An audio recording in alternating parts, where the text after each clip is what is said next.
வாசிக்க போகிறோம். எபிரேயர் 10ஆம் அதிகாரம் 23வது வசனம். அல்லாமலும் நம்முடைய நம்பிக்கையை அறிக்கையிடுகிறதில் அசைவில்லாமல் உறுதியாய் இருக்க கடவோம். வாக்குத்தத்தம் பண்ணினவர் உண்மை உள்ளவராய் இருக்கிறாரே. அல்லேலூயா. இந்த வசனத்தை மையப்படுத்தி சில விஷயங்களை உங்களோடு நான் சொல்றேன். கொஞ்ச நேரம் நல்லா நீங்க கவனமா கவனிக்கணும், சரியா? ஆண்டுடைய வார்த்தைகள் உங்களுக்கு பிரயோஜனப்படும் என்ற நம்பிக்கையில் நான் இவைகளை உங்களுக்கு சொல்ல விரும்புகிறேன். அல்லாமலும் நம்முடைய நம்பிக்கையை அறிக்கையிடுகிறதில் அசைவில்லாமல் உறுதியாய் இருக்க கடவோம் என்று சொல்லுகிறார். எதிலே உறுதியாய் இருக்க கடவோம்? நம்முடைய நம்பிக்கையை அறிக்கையிடுகிறதில் உறுதியாய் இருக்க கடவோம். அப்ப நம்முடைய நம்பிக்கை என்ன? நம்முடைய எதிர்பார்ப்பு என்ன? நம்முடைய நம்பிக்கை யார் அப்படின்னா, இந்த எபிரேயர் நிருபத்தை கொஞ்சம் நீங்க நல்லா படிச்சீங்கன்னா, இந்த எபிரேயர் நிருபம் முழுவதுமே எபிரேய விசுவாசிகளுக்கு அல்லது யூதர்களாய் இருந்து ரட்சிக்கப்பட்டு வந்த எபிரேயர்களுக்குன்னு எழுதப்பட்டது. இது பிரஜாதிகளுக்கு எழுதப்பட்டவைகள் அல்ல. பிரஜாதிகளிலிருந்து ரட்சிக்கப்பட்டு வந்தவர்களுக்கு என்பதல்ல. எபிரேய விசுவாசிகள் யூதராய் இருந்து ரட்சிக்கப்பட்டவர்கள். அப்ப யூதராய் இருந்தவர்களுக்கு ஒரு நம்பிக்கை உண்டு, ஒரு நம்பிக்கை உண்டு. அது என்ன நம்பிக்கை என்றால், மோசே எங்களுக்கு பிரமாணம் கொடுத்திருக்கிறார். மோசே எங்களுக்கு பிரமாணத்தை கொடுத்தது மட்டுமல்ல, ஆராதனை முறைகளை சொல்லிக் கொடுத்திருக்கிறார், பலியை சொல்லிக் கொடுத்திருக்கிறார், ஆசரிப்பு எப்படி என்பதை சொல்லிக் கொடுத்திருக்கிறார், நியாயப்பிரமாணத்தை சொல்லிக் கொடுத்திருக்கிறார்.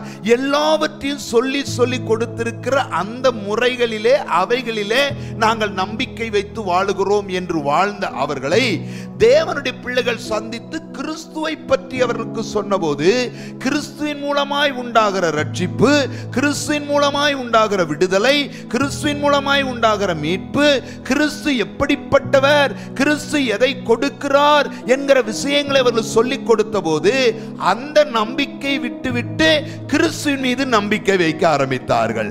அப்படி நம்பிக்கை வைத்த போது அது ஒரு சபையாய் மாறியது. அதுதான் எபிரேய சபை. ஓகே, இந்த எபிரேய சபையில இப்ப என்ன பிரச்சனைனா, நல்லா போய்கிட்டு இருந்த சபை, நல்லா போய்கிட்டு இருந்தாங்க. அந்த சபையில நல்லா ஆண்டவருக்காக நம்பிக்கையுள்ளவர்கள் இருந்தார்கள், ஆண்டவர் காரியத்திலே உறுதியுள்ளவர்கள் இருந்தார்கள். பெற்றுக்கொண்ட ரட்சிப்புல, அழைத்த அழைப்புல, வேறு பிரிக்கப்பட்ட வேறு பிரிப்புல உறுதியாக உண்மையாக ஜீவித்துக் கொண்டிருந்தார்கள். ஆனால் எல்லா சபைகளில் நடக்கிறது போல இடையிலே சில துர் உபதேசங்கள், கிறிஸ்து தான் எல்லாம் கிடையாது, கிறிஸ்துவை தான் மையம் கிடையாது, கிறிஸ்து தான் எல்லாவற்றுக்கும் மேலானவர் கிடையாது என்று இந்த ஜனங்களுக்கு போதிக்கப்பட்ட சில துர் உபதேசங்கள் இவர்களை தடுமாற செய்ய ஆரம்பித்தது, இவர்களை வழிமாற செய்ய ஆரம்பித்தது. அப்படி அவர்கள் வழிமாறும் போதுதான், இங்க வாங்க, உங்களுக்கு கொடுக்கப்பட்ட ரட்சிப்பு மேன்மையானது, உங்களுக்கு கொடுக்கப்பட்ட விடுதலை மேன்மையானது, இதை நீங்க இழந்துராதீங்க, இதுல உறுதியாய் இருங்கள் என்று இந்த நிருபத்தை எழுதின ஆக்கியோன் இந்த சபையை பார்த்து பேச ஆரம்பிக்கிறாரு. அப்படி பேசித்தான் கிட்டத்தட்ட 13 அதிகாரங்களுக்கு மேலாக இதுல பேசி இருக்கிறார்.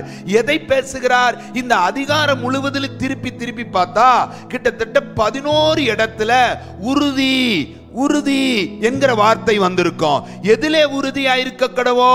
அழைத்த அழைப்பிலே உறுதியாய் நீங்கள் நில்லுங்கள், கிறிஸ்துவை பற்றிய உண்மையில் உறுதியாயிருங்கள், இந்த நம்பிக்கையிலே உறுதியாயிருங்கள். நீங்கள் உறுதியாய் இருந்தால் உங்களுக்கு அருளப்பட்ட, உங்களுக்கு சொல்லப்பட்ட, உங்களுக்கு வாக்குரை, அதற்கு சில உதாரணங்களை சொல்லுகிறார். அதுதான் 12ஆம் அதிகாரம். 12ஆம் அதிகாரத்தில் மேகம் போன்ற இத்தனை திரளான சாட்சிகள் என்று பயன்படுத்த அந்த சாட்சிகள் என்ன சொல்லுகிறது? கிறிஸ்துவுக்காக வைராக்கியமாய் நின்ற சாட்சிகள், கிறிஸ்துவுக்காக உறுதியாய் நின்ற சாட்சிகள். அப்படி அவர்கள் உறுதியாய் நின்றதினாலே கிறிஸ்து அவர்களுக்கு வைத்திருந்த அந்த மேன்மையை அடைந்தார்கள் என்று இவர்களுக்கு தெளிவான விளக்கம் கொடுத்து பேசுகிறார். இன்றைக்கும் இந்த சபையில் இருக்கிற உங்களுக்கும் ஒரு சின்ன விளக்கம் என்ன தெரியுமா? நீங்கள் அழைக்கப்பட்ட அழைப்பில், ரட்சிக்கப்பட்ட ரட்சிப்பில் பிரிப்புல, வேறு பிரிக்கப்பட்ட வேறு பிரிப்புல, தெரிந்தெடுக்கப்பட்ட தெரிந்தெடுப்புல நீங்கள் உறுதியாயிருங்கள். உங்களை அழைத்தவர் உண்மையுள்ளவர், அதிலே உறுதியாயிருங்கள். அவர் உங்களை ரட்சித்தார். ரட்சித்த தேவன் இறுதி வரை உங்களை கொண்டு போவார். எங்கு வரை கொண்டு போவார்? நித்திய ஜீவனை சுதந்தரிக்கிறது வரைக்கும் கொண்டு போவார் என்பதிலே உறுதியாயிருங்கள். இந்த உறுதியிலே அசைவில்லாமல் போட்டிருக்கா. எந்த உறுதியில? கிறிஸ்துவை பற்றிய உறுதியில, கிறிஸ்துவை பற்றிய நம்பிக்கையில அசைவில்லாமல். அப்படின்னா எதுவும் உங்களை அசத்திரக்கூடாது. ஏன் தெரியுமா? கலாத்திய சபையை பார்த்து சொல்லும்போது சொல்வாரு, நீங்கள் பெற்ற சுவிசேஷத்தை, நீங்கள் அடைந்த இயேசுவை விட்டு இவ்வளவு சீக்கிரமாய் மாறி போனீர்கள் சொல்றாரா? நீங்கள் அடைந்த ரட்சிப்பை இவ்வளவு சீக்கிரமாய் விட்டுட்டீங்க. சில விசுவாசிகள் கர்த்தரை விட்டுறாங்க, சுவிசேஷத்தை விட்டுறாங்க, இயேசுவை விட்டுறாங்க, ரட்சிப்பை விட்டு வழி மாறி போயிடுறாங்க, பின்மாறி போயிடுறாங்க. அதனாலதான் சொல்றாரு, ஒரு முறை பரம ஈவை ருசி பார்த்தோம், நீ வழி மாறி போவாயானால் மீண்டும் உனக்கு அந்த நன்மை கிடைக்காம போயிடும். ஆகவே கிறிஸ்து தான் எல்லாவற்றுக்கும் மேலானவர், கிறிஸ்து தான் மையமானவர், கிறிஸ்து தான் எல்லாவற்றுக்கும் எல்லாமானவர், கிறிஸ்து தான் சகலமுமானவர். அவரை நீங்கள் நம்பி இருக்கிற நம்பிக்கையில உறுதியாயிருங்கள். கையை வைத்து ஆமென் சொல்லுங்களேன். உங்க வாழ்க்கையில கிறிஸ்துவை பற்றிய நம்பிக்கை எப்படி இருக்கிறது? கிறிஸ்து யார் என்று எண்ணுகிறீர்கள்? கிறிஸ்து உங்களுடைய வாழ்க்கையின் இரட்சகர் என்று நினைக்கிறீர்களா? கிறிஸ்து உங்களுடைய வாழ்க்கையின் எதிர்காலம் நம்புகிறீங்களா? கிறிஸ்து தான் எல்லாவற்றுக்கும் எல்லாமானவர் நினைக்கிறீங்களா? கிறிஸ்து தான் நித்திய ஜீவனை தருகிறவர் நினைக்கிறீர்களா? கிறிஸ்து தான் என்னை சுகமாக்குகிறவர் நினைக்கிறீங்களா? கிறிஸ்து தான் என்னை ஆண்டு நடத்துகிறவர் நினைக்கிறீங்களா? அவரை பற்றி அந்த சுவிசேஷத்துக்காக நான் வைராக்கியமாய் வாழுவேன் என்று நீங்கள் ஒப்புக் கொடுக்கிறீர்களா? அப்படிப்பட்ட விசுவாசிகளாக நீங்கள் மாற வேண்டும் என்று இந்த பவுல் அல்லது இந்த நிருபத்தை எழுதின எழுத்தாளர் சொல்லுகிறார். ஆனால் இந்த சபையை பத்தி ஒரு குறை. என்ன குறை? பைபிள்ல இருக்கிற எல்லா சபையிலும் ஒரு குறை இருந்துச்சா? கொரிந்து சபையில ஒரு குறை, அப்புறம் கலாத்திய சபையில ஒரு குறை, எபேசு சபையில 6 சபையை சொல்றார் வெளிப்படுத்தின விசேஷத்துல. 5 சபையில என்ன இருந்துச்சு? குறைஞ்சு. ஒரே ஒரு சபையில தான் என்ன இல்ல? குறை இல்ல. விசுவாசிகள் எல்லாரும் இருப்பீங்க, கவனிக்கணும். எல்லாத்தையும் குறை இருக்கலாம், ஆனா நான் ஆண்டவருக்கு முன்னாடி குறையில்லாதவனா இருக்கணும்னு விரும்பணும். ஆமென். ஆண்டவர் என்னை பார்க்கும்போது நான் எப்படி இருக்கணும்? குறையில்லாம, சுத்த மனசாட்சியா, ஆண்டவருக்கு முன்னாடி சுத்த கைகளை உடையவர்களா, சுத்த எண்ணங்களுடையவர்களா நான் வாழ ஆண்டவரே, சுத்த மனசாட்சியுடைய வாழ ஆண்டவரே, எனக்கு கிருபைதாங்க அப்படின்னு கேட்கணும். ஆமென். இப்ப எல்லா சபையில இருக்கிற, அப்ப இந்த சபையில என்ன பிரச்சனை அப்படின்னா, இந்த சபையில இருந்த ஒரு பிரச்சனை என்னன்னா, வாக்குத்தத்தத்தை உறுதியாய் பிடித்து கொள்ளாமல் அதிலே உறுதி இல்லாமல் இருந்தார்கள். இந்த சபையில என்ன பிரச்சனைனா, பெலனாய் இருந்த சபை பாவத்தை எதிர்த்து போராடுவதிலே பலகீனப்பட்டு போனார்கள். அதனாலதான் இதுல சொல்லும்போது சொல்வாரு, பாவத்தை எதிர்த்து போராடுவதிலே ரத்தம் சிந்தத்தக்கதாய் இன்னும் நீங்கள் போராடவில்லையே என்று சொல்லுவார். அப்படின்னா இவங்க பாவத்தை எதிர்த்து போராடல, வாக்குத்தத்தத்தை உறுதியா பிடித்து கொண்டு வைராக்கியத்தோட நிக்கல, நம்பிக்கையாய் வாழுவதற்குரிய வழிகளை அவர்கள் கற்றுக்கொள்ளல. அப்ப இந்த சபையில பிரச்சனை உறுதி இல்லாமல் வாழ்ந்ததுதான் பிரச்சனை. சில நேரம் உறுதியா இருந்தாங்க, கொஞ்ச நாள் உறுதியா இருந்தாங்க, கொஞ்ச நாள் உறுதியா ஜீவித்தாங்க, ஆண்டவருக்காக வாழணும் வாழ்ந்தாங்க. ஆனா கொஞ்ச நாள்ல அந்த உறுதியெல்லாம் இழந்துட்டாங்க. எதுல உறுதி இல்லாம போயிட்டாங்க? பைபிள் சொல்லுது, சபை கூடி வருதல்ல உறுதி இல்லாம போயிட்டாங்க. 12ஆம் அதிகாரம் அதனுடைய 10ஆம் அதிகாரம் 25ஆம் வசனத்துல போட்டிருக்கு, சபை கூடி வருதல்ல சிலர்ல உறுதியா இல்ல. ஒரு வாரம் வருவது, ஒரு வாரம் வராம போவது, வருவது வராம போவது, கொஞ்ச நாள் வராமலே போய்விட்டார்கள். இப்படி உறுதி இல்லாம இருந்தாங்க. ஆனா வேதம் சொல்லுகிறது, சபை கூடுதலை விட்டுவிடவே கூடாது. ஆலயத்துக்கு வருவத, ஆலயத்தை தவிர வேற இடம் எனக்கு முக்கியமே கிடையாதுன்னு நினைக்கணும். அதுதான் நல்ல விசுவாசி. ஆமென் சொல்லுங்க. எப்பயுமே சபையை விரும்பணும், சபை கூடுதலை என்ன செய்யணும்? விரும்பணும். ஆமா, அங்க போய் அவங்க முகத்தை பார்க்கவா, ஆமா இங்க போய் இவங்க முகத்தை பார்க்கவா, ஆமா அவங்கள பார்க்க, எவங்களை பார்க்க சர்ச்சுக்கு வாரீங்க, யாரை பார்க்க சர்ச்சுக்கு வாரீங்க, யார் மூஞ்சிய பார்க்க சர்ச்சுக்கு வாரீங்க, பாஸ்டர் மூஞ்சிய பார்க்க வாரீங்க. பாஸ்டர் மூஞ்சிய பார்த்தா சில நேரம் பார்ப்போம், சில நேரம் என்ன செய்ய மாட்டோம், பார்க்க மாட்டோம். ஏன்னா வருத்தம் இருக்கும், கவலை இருக்கும். ஆமா இவரை போய் பார்த்துக்கிட்டு இப்படியே கண்ணை மூடிக்கிட்டாது கேப்பன்னு பார்த்து மூடிக்கிட்டே தூங்கிடுவோம். யாரையும் பார்க்க சர்ச்சுக்கொள்ள. வனாந்தரத்துக்கு யாரை பார்க்க போனீங்க? ஆடுகிற நாணலையா? இல்ல, பிரசங்கம் பண்ணுகிற யோவானை, கர்த்தருடைய வார்த்தையை. அப்படின்னா இன்னைக்கு காலையில் ஆண்டவர் சொல்றாரு, யாரையும் பார்த்து வரல, என் தேவனை ஆராதிக்க, என் தேவனை பார்க்க ஆலயத்துக்கு வர்றேன். சிலர் விடுகிறது போல நீங்க விடாதீங்க, சிலர் நிற்கிறது போல நீங்க நிக்காதீங்க. என்ன நடந்தாலும் ஆலயம் கூடி வருதலை என்ன செய்ய மாட்டேன் நான். எப்படின்னு சொல்லு, எக்காரணம் கொண்டாலும் எப்படி ஆயிலும் ஒரு ஆலய வழிபாட்டில் ஞாயிற்றுக்கிழமை என்ன செய்யணும், பங்கு பெறணும். கல்யாணத்துக்கு போனேன், அங்க போனேன், இங்க போனேன், அது இல்லை இது இல்லை, சரியில்லை, சுகம் இல்லை, விடு, அதில் எதுனாலும் பிரச்சனை இல்லை. ஏன்னா ஆலயத்துக்கு கூடி வருதல் அவ்வளவு மேன்மை. ஏன் தெரியுமா? பழைய ஏற்பாட்டில் ஒரு சம்பவம் சொல்றேன்.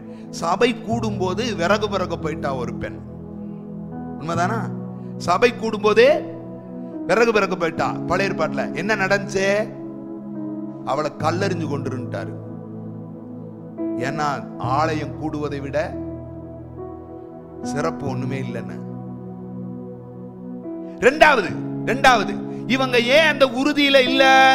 ஏன் கிறிஸ்துவை பற்றி உறுதியில் இல்ல? ஏன் கற்றுக்கொண்ட நம்பிக்கையில உறுதியா இல்ல? ஏன் இவங்க வலுவிழந்துட்டாங்க? ஏன் இவங்களால பாவத்தை எதிர்த்து போராட முடியல? அப்படின்னா 12ஆம் அதிகாரம் 6ஆம் வசனம் சொல்லுது. 12ஆம் அதிகாரம் 6ஆம் வசனம், சிச்சித்து தான் சேர்த்துக் கொள்கிற எந்த மனிதனையும் கண்டிக்கிறார் என்று பிள்ளைகளுக்கு சொல்லுகிறது போல உங்களுக்கு சொல்லி இருந்து வந்த புத்திமதியை. இரண்டாவது உங்க பிரச்சனை என்னன்னா, சபை கூடி வருதலை விட்டு விட்டது மட்டுமல்ல, புத்திமதிகளை விட்டு விட்டார்கள். ஹலோ, கவனிக்கணும். எதை விட்டுட்டாங்க? எப்பயுமே ஒரு தேவனுடைய பிள்ளை புத்திமதிகளை என்ன செய்யக்கூடாது, விட்டுறக்கூடாது. ஒரு நேரம் பாஸ்டர் வழியா புத்திமதி என்ன செய்யும், வரும். ஆனா அதை என்ன செஞ்சிடக்கூடாது, விட்டுறக்கூடாது. ஒருவேளை ஆண்டவரே என்ன செய்வாரு, புத்தி சொல்லுவாரு. நம்ம நினைப்ப இவர் என்ன சொல்ல, நம்ம என்ன கேட்க, ஆடாட அப்படின்னு விட்டீங்கன்னா ஒரு நேரம் வர்றப்ப நீங்க ஆண்டவரை விட்டே விலக வேண்டியது. நம்ம நினைக்கிறோம், நான் ஆண்டவருக்குள்ளதான் இருக்கேன், நான் ஆண்டவரோட தான் இருக்கேன். இல்ல இல்ல இல்ல, ஒழுங்கான ஜெப வாழ்க்கையும், ஒழுங்கான வேத வாசிப்பும், ஒழுங்கான பக்தியும், ஒழுங்கான நம்பிக்கையும் இல்லாட்டா நீ என்னதான் ஆலயத்துக்கு வர்றது மாதிரி போறது மாதிரி இருந்தாலும் நீ உண்மையா ஆண்டவர் கூட இல்லை. அப்ப புத்திமதிகள் என்ன செய்யக்கூடாது. அழகா சொல்றாரு, என் போதகரின் சொல்லை நான் கேளாமல் போனேனே, கேளாமல் போனேனே.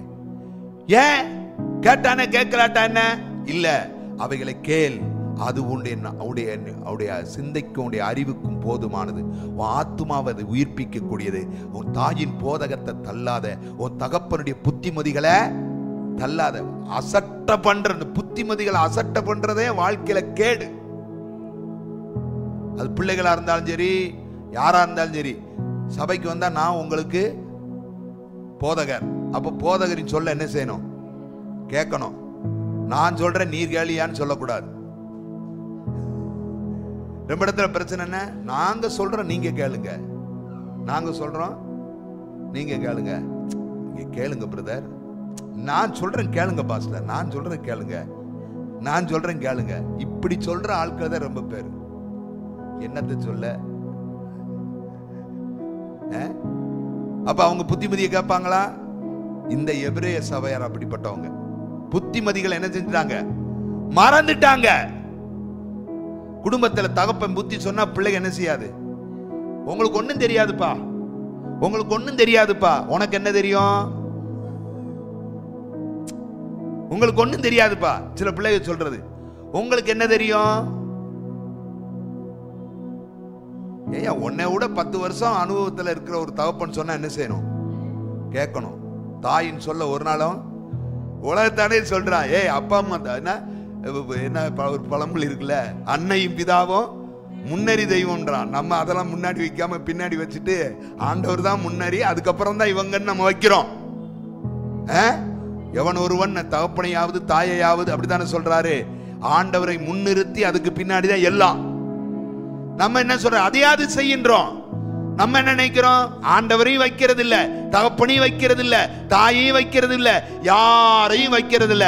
எனக்கு தெரியும், நான் நடப்பேன், நான் போவேன், நான் வருவேன், என் இஷ்டம், எனக்கு தெரியும், நான் தான், எனக்கு தெரியாத மூளையா, எனக்கு இல்லாத அறிவா அப்படின்னு நினைப்போம். அப்படியெல்லாம் நினைச்சு நடக்காதீங்க.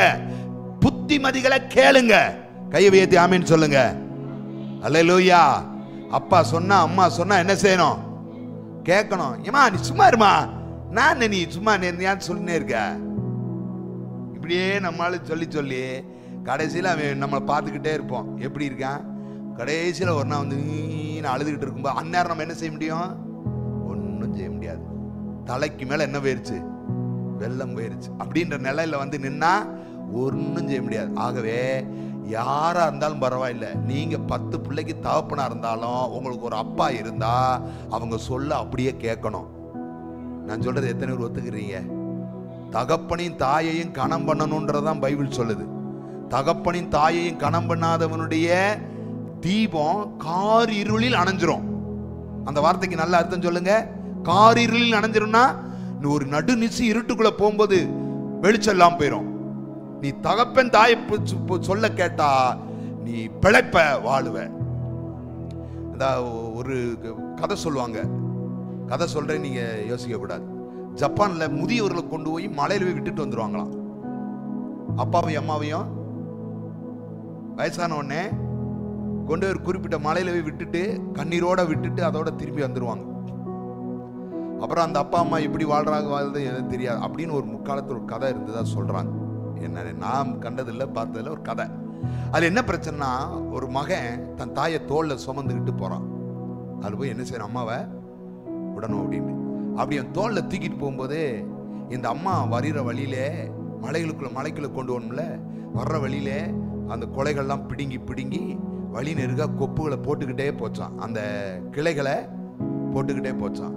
மேலே ஏறிட்டு அங்கே மகன் திரும்பி பார்த்த உடனே அம்மா சொல்லிச்சான், திரும்பி பத்திரமா போப்பா, நீ வழி மாறி போயிடக்கூடாதுன்றதுக்காக நீ வர்ற வழியிலெல்லாம் நான் கொப்புகளை அந்த கிளைகளை நான் வெட்டி போட்டு ஒடிச்சு போட்டிருக்கேன், நீ அந்த பாதையிலே போனேன்னா வீட்டுக்கு போயிடுவ அப்படின்னு அம்மா சொன்ன உடனே இவனுக்கு கண்ணீரும் அழுகையும் வந்துதான். இப்படி நம்ம மேல ஒரு பாசமுள்ள தாயை போயாடா இங்க விட போறோன்ட்டு மறுபடி தோல்ல சுமந்துக்கிட்டே வீட்டுக்கு கொண்டு வந்துட்டானா. மறுபடி தோல்ல வச்சுக்கிட்டே. இப்ப நம்ம பிள்ளையா இருந்தா என்ன செய்வாங்க, பேசாம இருக்கலடி, எனக்கு தெரியும் கிளடி வாய் சும்மா இருக்காது போல அப்படின்னு அரட்டி மிரட்டி என்ன செய்வோம், உட்கார வச்சுட்டு வந்துருவோம். தாயின் போதனை, தகப்பனின் போதனை, போதகரின் போதனை, புத்திமதிகளை ஒரு இடத்திலும் தள்ளக்கூடாது. சபை கூடுதலை விடக்கூடாது, இந்த சபையார் அதை செஞ்சிட்டாங்க. புத்திமதிகளை விடக்கூடாது, இந்த சபையார் அதை செஞ்சிட்டாங்க. மூணாவது என்ன பிரச்சனை, 10ஆம் அதிகாரம் 35 வசனம். ஆகையால் தைரியத்தை விடக்கூடாது, மன உறுதியை விடக்கூடாது. எதை விடக்கூடாது? இந்த சபையார் மன உறுதியை விட்டுட்டாங்க. நெருக்கம் வரும், பிரச்சனை வரும், போராட்டம் வரும், கண்ணீர் வரும், வேதனை வரும், வாழ்க்கையை தொடர்ந்து நடத்த முடியாத சூழல்கள் வரும். வரும்போது உங்க தைரியத்தை விடக்கூடாது. கை வைத்து சொல்லுங்க, தைரியமா இருப்போம், மன உறுதியா இருப்போம். கர்த்தர் நம்மை நடத்துவார் என்ற மன உறுதி வேணும். கர்த்தர் நமக்கு வேண்டியதை செய்வார் என்ற மன உறுதி வேணும். எந்த இடத்திலும் உங்க மன உறுதிய சொல்லுங்க, நல்லா சொல்லுங்க, விடவே கூடாது. ஆமென். இந்த மூணையும் இந்த எபிரேய சபையார் செஞ்சாங்க. அதுக்கு தான் பவுல் சொல்றாரு அந்த 10ஆம் அதிகாரம் 23ல, உங்க நம்பிக்கைய விடாதீங்க, உறுதியா இருங்கன்றார். ஆமென். அப்ப சத்தியத்துக்காக நீங்க நிக்கல அப்படின்னா இயேசுவை இழக்கிறீங்கன்னு அர்த்தம்.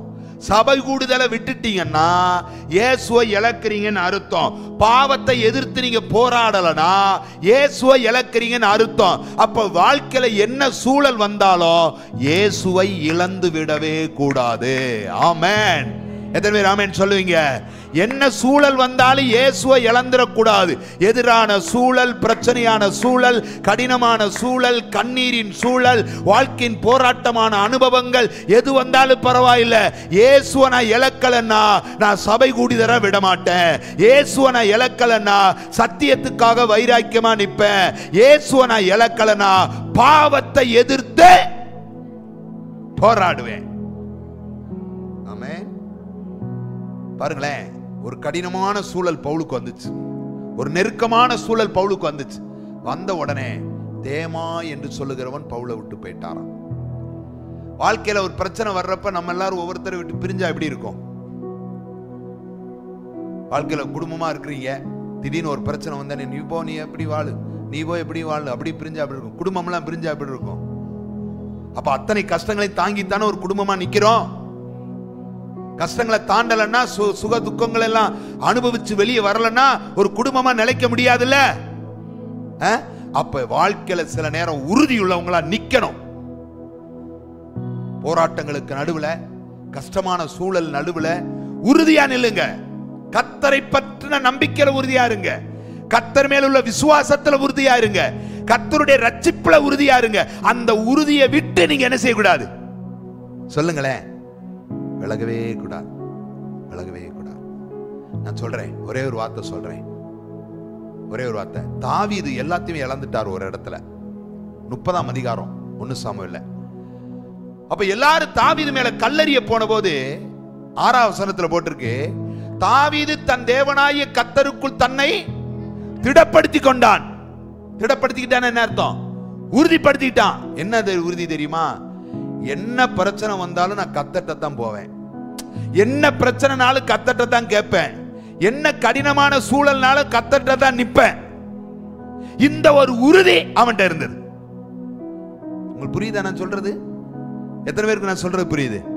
என்ன பிரச்சனை வந்தாலும் நம்ம யார்கிட்ட தான் கேட்கணும்? பவுல் தாங்கூட, சரி தாவீது தாங்கூட ஒரு 600 பேர் இருக்கான். அவட்ட ஏய் என்னடா பண்ணலாம் சொல்லுங்கடா கேட்டாரா? கேட்டாரா? மனது உடைஞ்சு போனல, மனைவி இல்ல, பிள்ளைகள் இல்ல, வீடு இல்ல, வாசல் இல்ல, எல்லாத்தையும் அழித்து போயிட்டான். சூழ்நிலை எதிரா இருக்கு, யார்கிட்ட போய் ஆலோசனை கேட்க தெரியல. ஆனா இந்த தாவீது உறுதியா கர்த்தர்ட்ட மட்டும் தான் கேட்பேன்னு. நான் சொல்லட்டுமா? வாழ்க்கையில் என்ன பிரச்சனை வந்தாலும் கர்த்தரை பற்றின அந்த உறுதி. எனக்கு ஒரு ஆண்டவர் இருக்கிறார், எனக்காக யாவையும், நல்ல கை வச்சு, எனக்காக யாவையும், ஆமென் தானா, எனக்காக யாவையும் செய்து முடிப்பார். அந்த நம்பிக்கை தாவீதுக்கு இருந்துச்சு. அதனால சொல்றாரு, எனக்காக யாவையும் செய்து முடிக்க போகிற கர்த்தரிடத்தில் என் சத்தத்தை உயர்த்துவேன். ஆமென். அவர் எனக்காக செய்வார். அப்ப அந்த உறுதி. ஆனா இரண்டாவது ஒருத்தர் சொல்றீங்க கேளுங்க. இஸ்ரவேல் ஜனங்கள் எகிப்திலிருந்து கானானுக்கு போயிட்டு இருக்காங்க. போற வழியிலே உறுதியெல்லாம் இழந்துட்டாங்க. போற வழியிலே சொல்றான், வாங்க எகிப்துக்கு திரும்பிடுவோம். இதுக்கு மேல நம்மளால வாழ்க்கையில முன்னேற முடியாது, இதுக்கு மேல பயணிக்க முடியாது, இதுக்கு மேல முடியாது, நம்ம எகிப்துக்கு போவோம்னா. ஏன் எகிப்துக்கு போகணும்ன்றான்? வழியில என்ன பிரச்சனை? வழியில நேரத்துக்கு நேரம் என்ன இல்ல? சாப்பாடு இல்ல. நேரத்துக்கு நேரம் என்ன கிடைக்கல? தண்ணி கிடைக்கல. நேரத்துக்கு நேரம் ஒழுங்கா வனாந்தரத்துல உட்கார வச்சுட்டாரு. கடும் வெயிலுக்கு இதெல்லாம் வரும். ஆனால் அந்த வெயிலுக்கு நடுவுல உனக்கு வெயில் பாதிக்காதபடி பகல் அப்படியே குளிர் நிலவு போல இருந்தாரு. இரவுல உனக்கு குளிர் தாக்காதபடி அப்படியே அக்கினி மதலா இருந்தார். என்னென்ன வசதி எல்லாம் செஞ்சு கொடுத்தாரு. வனாந்தரம் தான் உனக்கு வசதி செஞ்சு கொடுத்தாருல. வாழ்க்கையில பிரச்சனை தான் வசதி செஞ்சு கொடுத்தாருல. சில போராட்டம் தான், ஆனா வசதி செஞ்சு கொடுத்திருக்காருல.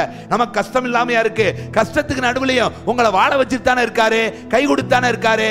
அப்பமான சாப்பாடு இல்ல, அற்பமான தண்ணி கிடைக்கல, உடனே எகிப்து போவோன்றான். அவன் சொல்றான், தண்ணி இல்ல எகிப்து போவோம், சாப்பாடு இல்ல எகிப்து போவோம். அங்க போனா எப்படி கிடைக்கும்? இலவசமா கிடைக்கும். பாவி பாவி, உனக்கு ஆண்டவர் இலவசமா கொடுத்துட்டு இருக்காரு. உனக்கு ஜீவனையே இலவசமா கொடுத்திருக்காரு, உன் வாழ்க்கையை இலவசமா கொடுத்திருக்காரு, உனக்கு வருமானத்தை கொடுத்திருக்காரு. உனக்கு இதுக்கு மேல என்ன உனக்கு தரணும் ஆண்டவர்? இந்த ஆண்டவரை விட்டு பின்விலகி போக உறுதி இல்லாம போவோம் போவோன்றான். ஆண்டவர் சொன்னா, நீ போறன்னு சொல்றியா? அப்போ உன்னை நான் கானானுக்கு கூட்டிட்டு போகவே மாட்டேன், போ, ஓடி போ பின்னாடி.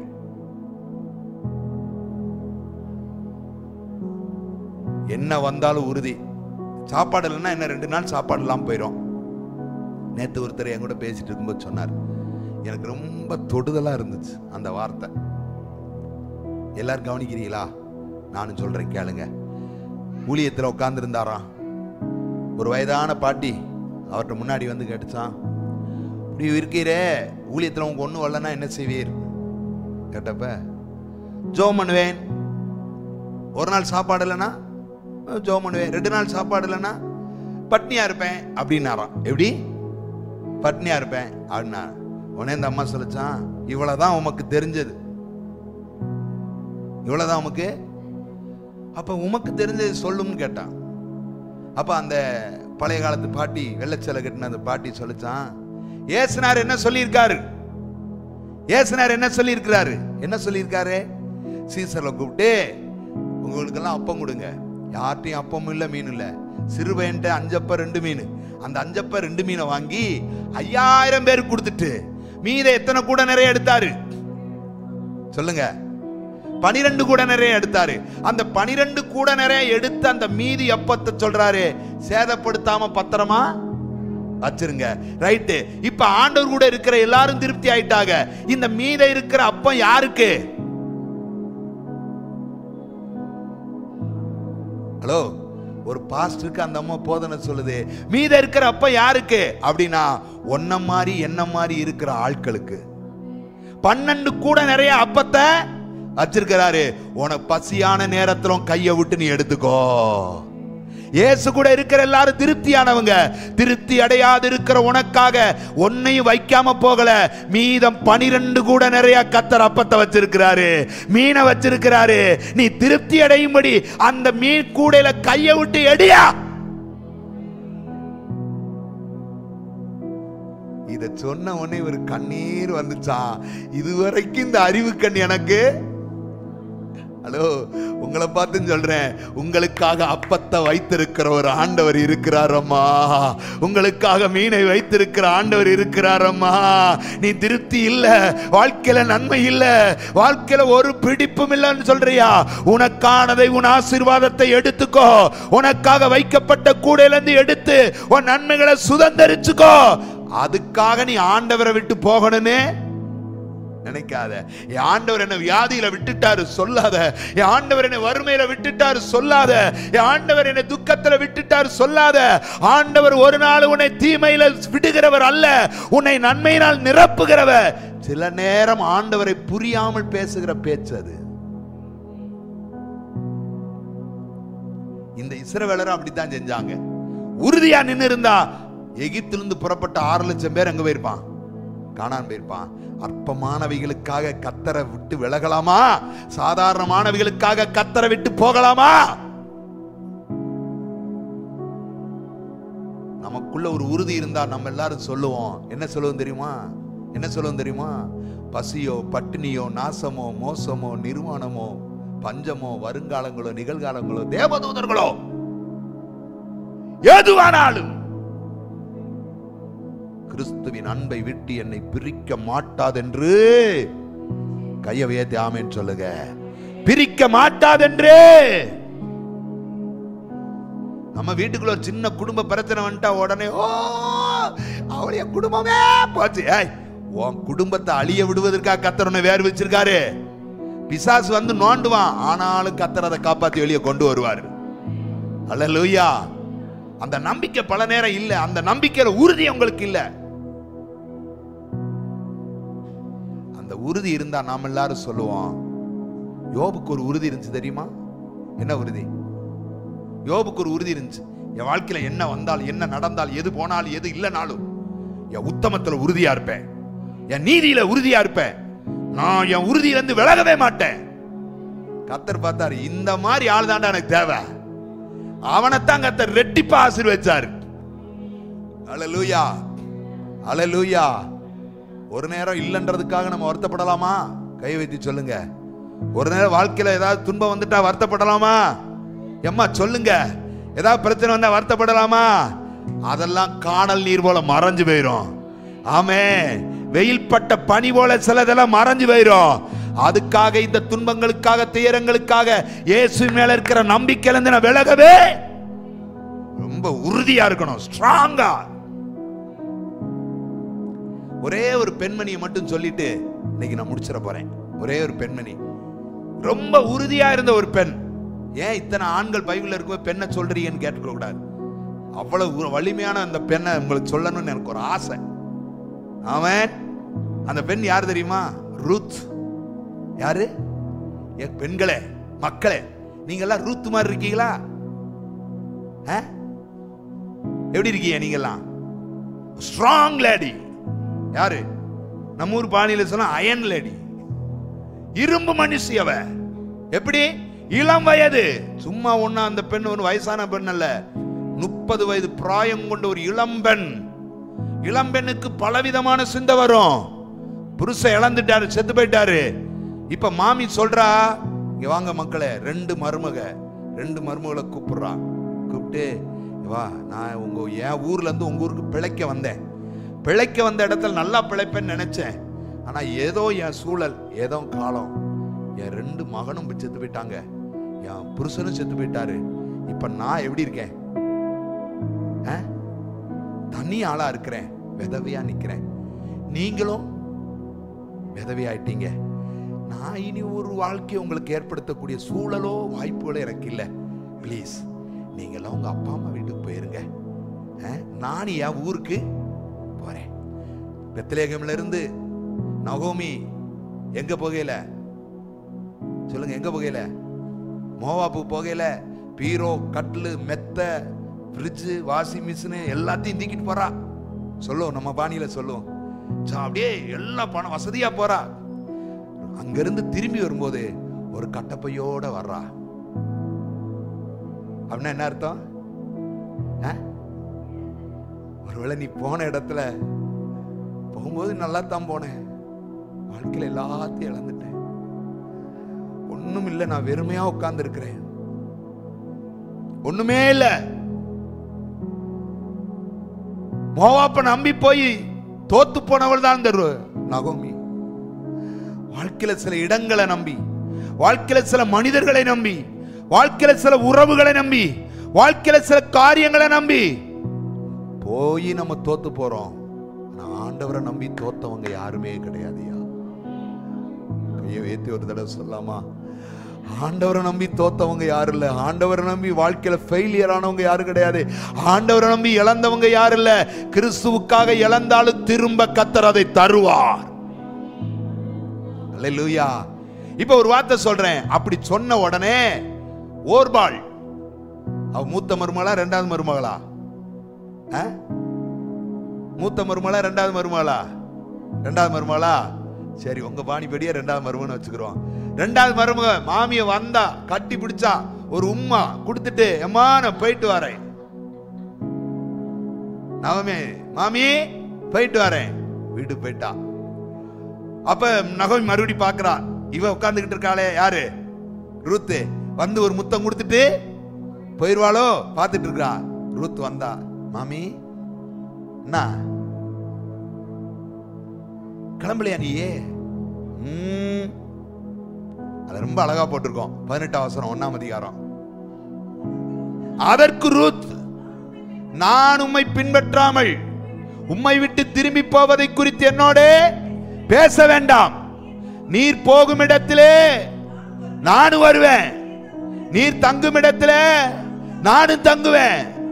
உம்முடைய ஜனம் என் ஜனம், உம்முடைய தேவன் என்னுடைய தேவன். ரூத் சொன்ன ஒரு வார்த்தையில ரொம்ப முக்கியமான ஒரு வார்த்தை என்ன தெரியுமா? இன்னையில இருந்து நீர் எதை கும்பிடுறீரோ அதைத்தான் நானும் கும்பிடுவேன்.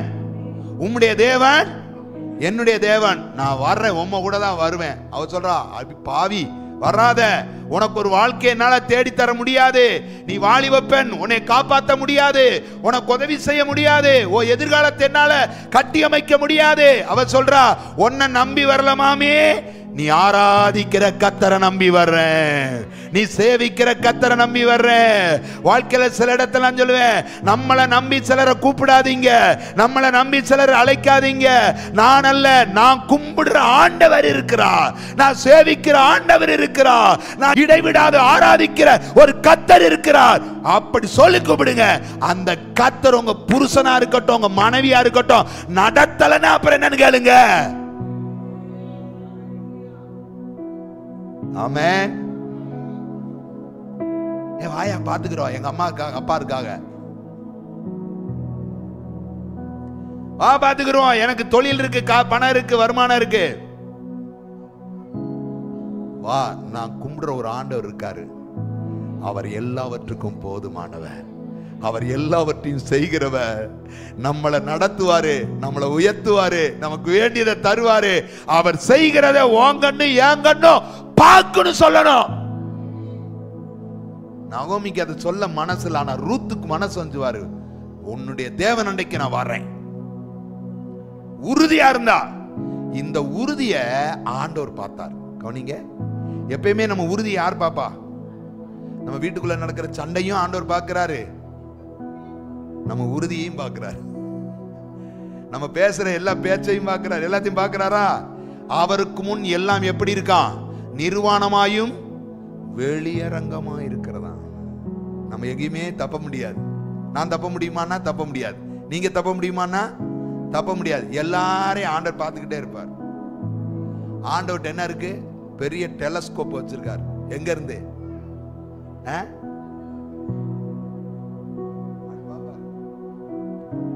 அப்படி ஜூம் பண்ணா அங்கிருந்து பாப்பாரு, தேவி அம்மா என்ன செய்யுது?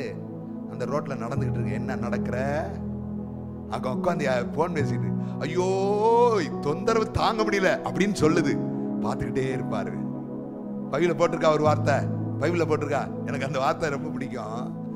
பரலோகத்திலிருந்து அவருடைய உபத்திரவங்களை பார்த்தார், அவருடைய வேதனைகளை பார்த்தார், இஸ்ரவேல் ஜனங்கள் படுகிற பெருமூச்சை கண்டார், கேட்டார். பெருமூச்சை யார் எப்படி பார்க்க முடியும்? நான் இங்க இருக்கிறேன், அங்க இருக்கிற ஆளுங்க நீங்க என்ன செய்றீங்க எனக்கு தெரியுமானா சில தெரியாது. அப்படின்னு ஒரு அந்த பெருமூச்சை கூட ஆண்டவர் பார்க்கிறாராம். எவ்வளவு நல்ல ஆண்டவரியா அப்படின்னா, நீ விடுற பெருமூச்சு ஒருவேளை மனுஷனுக்கு தெரியாது, நீ அந்தரங்கத்துல வடிக்கிற அந்த கண்ணீர் மனுஷனுக்கு தெரியாது, தனிமையில நீ சில நேரம் சொல்லுகிற அந்த சோகமான வார்த்தைகள் மனுஷனுக்கு தெரியாது. ஆனா ஆண்டவர் அங்கிருந்து பார்த்துக்கிட்டே இருக்கிறாரு. ஏற்ற நேரத்தில் சகாயம் செய்கிற தூதனை கர்த்தர் உனக்கு அனுப்புவாரு, உன்னை விடுதலையாக்குற தூதனை கர்த்தர் அனுப்புவாரு, உன் கண்ணீரை துடைக்கிற தூதனை அனுப்புவாரு, உன் கையை விளக்குகிற, உன் தோள்களை சுமைக்கு விளக்குகிற, உன் கையை கூடைக்கு விளக்குகிற ஒரு ஆண்டவரை அனுப்பி உனக்காக ஒரு அற்புதம் செய்வாரு, செய்வாரு, செய்வாரு. ஆமென். அப்ப ரூத் யாரை நம்பி வந்தா? யார் மேல உறுதியா இருந்தா? கர்த்தர் மேல உறுதி. இந்த உறுதி ஆண்டவர் பார்த்தார். பார்த்த உடனே யாரும் செய்யாத நன்மைகள் எல்லாம் ஆண்டவர் செய்ய ஆரம்பிச்சிட்டார். 3 விஷயங்களை மட்டும் சொல்றேன். அந்த அம்மா பத்தி ரொம்ப சொல்லலாம். 3 விஷயம் சொல்றேன். 1, 2ஆம் அதிகாரம் 12வது வசனம். உறுதியா இருந்த ரூத் இப்ப என்ன காண்கிறாள்? செய்கைக்கு தக்க பலனை கர்த்தர் உனக்கு கட்டளையிடுவாராக, இஸ்ரவேலின் தேவனிடத்தில் அடைக்கலமாய், இஸ்ரவேலின் தேவனிடத்தில் கர்த்தருடைய செட்டைகளின் கீழ் அடைக்கலமாய் வந்த உனக்கு. அப்ப இங்க ஆண்டவர் என்ன சொல்றார்? நீ யார்கிட்ட அடைக்கலம் தேடி வந்திருக்கிற? ஆண்டவரிடத்தில் அடைக்கலம் தேடி வந்திருக்கிற, ஆண்டவரிடத்தில் உறவிடம் தேடி வந்திருக்கிற. நீ பெத்லகேம் நாட்டுக்கு அல்ல, நீ இந்த சர்ச்சுக்குள்ள வந்திருக்கிறன்னு உணராத. இந்த சர்ச்சுக்குள்ள இருக்கிற ஆண்டவர்கிட்ட அடைக்கலம் தேடி வந்திருக்கிற, இந்த சர்ச்சில் உலாவுகிற ஆண்டவர்கிட்ட அடைக்கலம் தேடி வந்திருக்கிற, இந்த சர்ச்சில் பேசிக் கொண்டிருக்கிற ஆண்டவர்கிட்ட அடைக்கலம் தேடி வந்திருக்கிற. அப்ப தன்னிடத்தில் வருகிற, தன்னிடத்தில் அடைக்கலம் தேடுகிற ஒருவனையும் கர்த்தர் புறம்பே தள்ள மாட்டா. இயேசு சொன்னார், என்னிடத்தில் வருகிற ஒருவனை நான் புறம்பே தள்ளுகிறது இல்லை. அப்படினா அடைக்கலம் தேடி வந்தாயோ, உனக்காய் அவர் சிறகு விரித்து காத்து கொண்டிருக்கிற ஒரு பறவை போல. அப்ப ஒரு அந்நிய நாட்டுக்கு வந்துட்டா, அந்நிய இடத்துக்கு வந்துட்டா, பார்க்கிற எல்லாருமே அவளுக்கு யாருதான்? அந்நியர்கள் தான், யாருமே அறிமுகமானவங்க கிடையாது.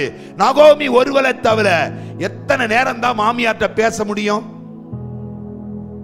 ஒரு மாமியார் கூட எவ்வளவு நேரம் பேசுவீங்க? ஒரு ஆளு எவ்வளவு நேரம் பேசுவாங்க? ஏமா அவங்க 3 மருமகள் எவ்வளவு நேரம் உங்கள்கிட்ட பேசுறாங்க? என்ன பேசுறாங்க? போய் அங்க போய் உட்காருங்க, சாப்பாடு வரும், சாப்பிட்டு பேசாம தூங்கணும், வாயை திறக்கப்படாது. அது கொஞ்சம் பரவாயில்லாத மருமக. சில மருமக வெளுத்து அடியை வெளுத்துறாள், ஓடி பேரு மிதி அடி ஒத. கேரளாவில் ஒரு மருமக மாமியாரை அடித்து போட்டாளுக்கு இது பிடிச்சி ஜெயில போட்டிருக்காங்க, தெரியுமா உங்களுக்கு? அது இத்தனைக்கும் பெந்தகோசு கிறிஸ்தவாவ. என்ன கோசு? நல்ல வெந்த கோசு. அந்த ஆளு அங்க வெளிநாட்டுல இருந்து பார்த்து விட்டாரு. எதை வச்சு பார்த்து விட்டாரு? கேமரா வழியா பார்த்து விட்டாரு. விஷயம் அதுதான். உண்மைதானையா? பேர் ஏதோ ஒரு பேர், நல்ல பேர். அதுவும் அந்த அம்மா அரசு உத்தியோகஸ்தர். அது பாவம் சாப்பிட்டு எங்கேயோ ஒரு மூலையில் உட்கார்ந்துருப்பது. பெண்ண என்னடா கொடுமை நாட்டுக்குள்ள. ஆனா மாமிட்ட எவ்வளவு நேரம் பேச முடியும் ரூத்தால? கொஞ்ச நேரம் தான் பேசிருப்பாளோ, ரொம்ப நேரம் பேசினாலோ, எவ்வளவு அன்போ, எவ்வளவு பிணைப்போ. எவ்வளவு அன்பு இருந்தா மாமியார் கூட வந்திருப்பா. சிலர் மாமியார் கூட போனா என்ன சொல்லுவோம்? ஆத்தாடி, மாமியார் கூட மட்டும் போயிடக்கூடாதுப்பா, யாரு கூடனாலும் போயிடலாம், மாமியார் கூட மட்டும் போயிடக்கூடாது அப்படின்னு தெரிச்சு ஓடுற மருமகளை பாக்குறோம். போதும் போதும், நீங்க நாளைக்கு நீங்க மாமியார் ஆக போறீங்க. உங்களை பார்த்து உங்க மருமகள் சொல்லுவோம், ஐயோ என் மாமியார்ட்ட போயிடக்கூடாதுப்பா, ஆத்தாடி வேண்டாம் வேண்டாம் அப்படின்னு சொல்ற ஒரு நிலைமை என்னது வராதா? அது அந்த நேரம் வர்றப்ப பார்ப்போம். எல்லாரையும் பார்க்கத்தான் போறோம். என்ன எல்லாரையும்? அடா சொல்லுங்க, மாமியார் ஆகணுமா வேண்டாமா? ஆய்த்தான் ஆகணும். ஆண்டவர் கட்டாயம் கட்டி போட்டு மாமியார் ஆக்கி விட்டுருவாரு. ஆக்கின பிற்பாடு சொல்ல, ஒழுங்கா மரியாதையா தனி வீடு பாரு, தனி குடித்தனம் வரல, நாளைக்கு நான் வீட்டை காலி பண்ணிடும் போ அப்படின்னு புருஷனை போட்டு ஓடி போயிடுவா. இந்த ரூத்து பாருங்க, எவ்வளவு நல்ல பெண். மாமியார் கூட வந்து உட்காந்துருக்கா, வேற யாரையுமே தெரியாது, அறிமுகமே இல்லை. அப்ப ஆண்டவர் பார்க்கிறார், உனக்கு ஊருக்குள்ள யாரையும் தெரியாதுப்பா, யாரும் அறிமுகம் கிடையாது, அறிமுகமான ஒருவர், தெரிந்த ஒருவர், பழக்கப்பட்ட ஒருவர், என் ஆண்டவர், என் அப்பா. நான் சொல்லட்டுமா? அவரோட அடைக்கலம் கொடுத்தானா? அவரோட அடைக்கலம் கொடுத்தாரா? 91 சங்கீதம் 4ஆம் வசனம் ரொம்ப அழகா இருக்கு, எனக்கு ரொம்ப பிடிக்கும் அந்த வசனம். அவர் செட்டைகளின் கீழே, அவர் சிறகுகளாலே உன்னை மூடுவார், அவர் செட்டைகளின் கீழே அடைக்கலம் புகுவாய், அவருடைய சத்தியம் உனக்கு பரிசையும் கேடகமாகும். ஆமென். அப்படின்னா நமக்கு அடைக்கலம் ஒருத்தட்ட இருக்கியா? அவர் தான் சர்வ வல்ல ஆண்டவர். கழுகு தன் குஞ்சுகளுக்கு அடைக்கலம் கொடுப்பது போல, கோழி தன் குஞ்சுகளுக்கு அடைக்கலம் கொடுப்பது போல, ஓ யாரும் இல்லாத உனக்கு கர்த்தர் அடைக்கலமாய் மாறுகிறார் மகளே. யாரும் இல்லாத உனக்கு கர்த்தர் அடைக்கலமாய் மாறுகிறார் மகளே. கர்த்தருடைய அடைக்கலத்துக்கு கீழே நீ வந்துட்டேனா, அந்த அடைக்கலம் அந்த தேசத்துக்குள்ள உன்னை உயர்த்தி வைக்கும், அந்த அடைக்கலம் அந்த தேசத்துக்குள்ள உன்னை மேன்மைப்படுத்தும். தாவீது சொன்னார், எனக்கு அடைக்கலம் யாரும் கிடையாது, நீரன் கோட்டை, நீரன் தஞ்சம், நீரன் துருகம், நீரன் அடைக்கலம், நீரன் நம்பிக்கை.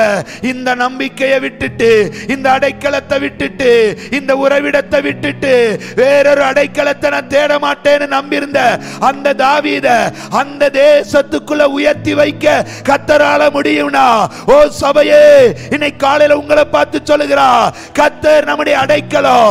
அதனாலதான் உபாகமத்தில் வாசிக்கிறோம், அனாதி தேவன் உன் அடைக்கலம், அவருடைய நித்திய புயங்கள் உன் ஆதாரம்.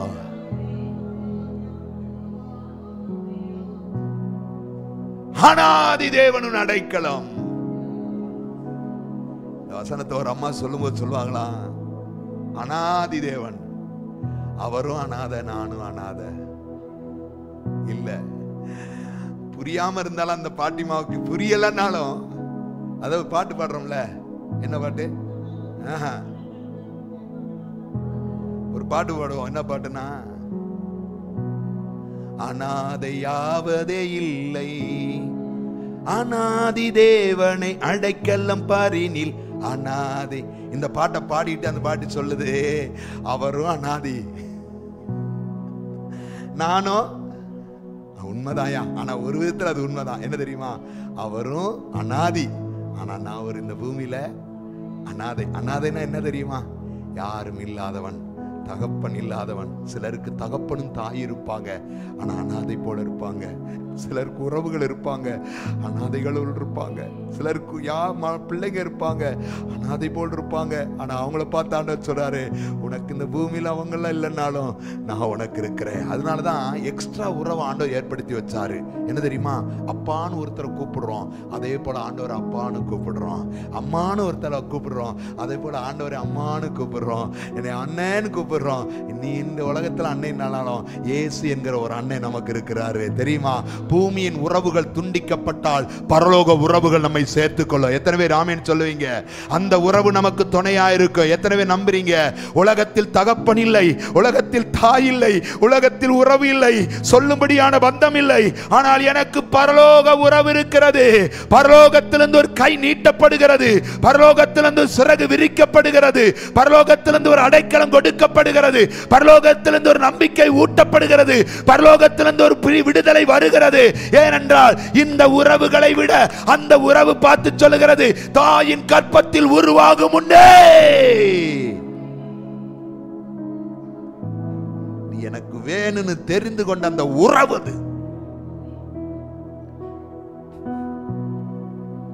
அப்போ ரூத்துக்கு அந்த நாட்டுக்குள்ள வச்சு ஒரு அடைக்கலம் கொடுத்து அந்த ரூத்துவை உயர்த்த ஒரு தேவனால முடியும்னா,